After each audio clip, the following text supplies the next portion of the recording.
Des d'Innovació d'Aigües de Barcelona apostem per la digitalització i per la fabricació additiva o impressió 3D.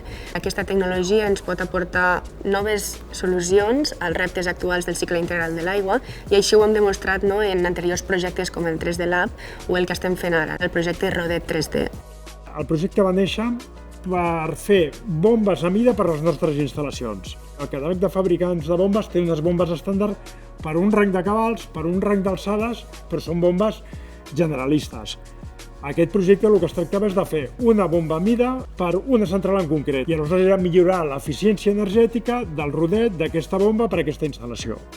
Vam estar analitzant quin era el funcionament més òptim en el grup de Sant Genís, el que va ser seleccionat que tenia més marge de millora. Vam fer la valoració econòmica del cost de l'energia i l'increment de rendiment que suposava i vam realitzar les tasques de manteniment pertinents per intentar apropar-nos a aquest rendiment. Tenim una bomba d'origen, aquesta bomba l'hem desmuntat i hem tret el rodet.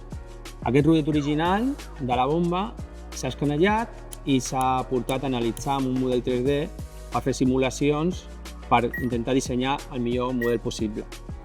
Els resultats d'aquestes simulacions permeten proposar i determinar noves modificacions geomètriques i variacions de diferents paràmetres de funcionament per tal de poder-ne incrementar el seu rendiment i millorar el seu funcionament.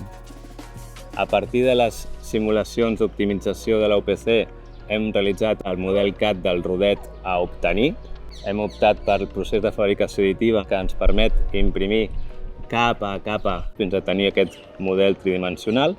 Tot aquest conjunt de motlla es porta a foneria, realitza la fosa, en aquest cas amb una aleació de bronze, que ocupa totes aquestes cavitats i acabem obtenint aquesta peça de fosa. Posteriorment el que es fa és trencar el motlle de sorra i obtenim el rodet en metall.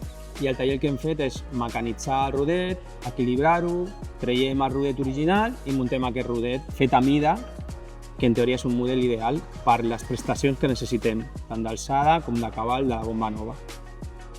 El resultat de la prova ha estat positiu, hem dissenyat el nou rodet, l'hem provat, hem guanyat rendiment i eficiència energètica.